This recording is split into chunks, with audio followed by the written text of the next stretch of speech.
Nairobi has universities, as indeed Kampala, as indeed South Africa, Johannesburg. We have all these universities. We have engineers. But our roads are not being made by Tanzanian civil engineers. It is the Chinese who are present in this assembly who are making our roads.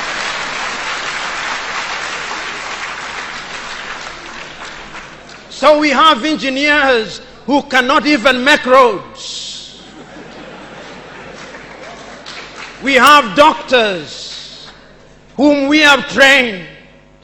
But when we are sick, particularly if we are of the political class, depending on who colonized you, if you are colonized by the United Kingdom, you rush to London.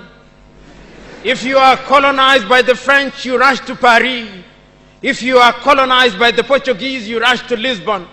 And if you are colonized by the Spaniards, you rush to Madrid, Spain. And recently, because the Asians are beginning to get their act together, we run to India. And very lately, because the Arabs are also beginning to get their act together, we run to Dubai. Notwithstanding that we have the Kenyatta hostels of this country, the Muhimbilis of Tanzania, the Chris Hani Baragwanaths of South Africa, and the Mama Yemos of Kinshasa in Zaire or the Democratic Republic of Congo, but we have no faith in our doctors. In the area of education, we also don't have faith. Our political class introduced something that they call free education, but it's free indeed, free of knowledge.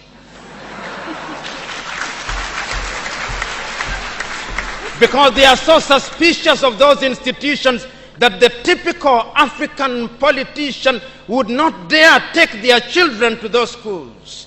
Their children will be educated in the British system, in the American system, so that when they graduate, they go to the United Kingdom, to the United States. Not that there is anything wrong with those institutions, but the agenda is wrong because our leaders long lost the script and ought to be described for who they are, our misleaders.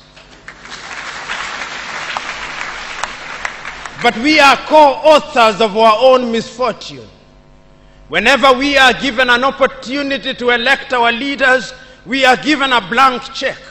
And if you permit me a little latitude, and if you give me a blank check, and you allow me to analogize, and you say that I'm given the blank check to buy a Mercedes Benz, what we do is that when we are called upon, having been so empowered, we buy what one calls a tuk-tuk from India and expect it to behave like a Mercedes Benz. How does that happen? Because what we do is to elect thieves. We elect hyenas to take care of goats, and when the goats are consumed, we wonder why.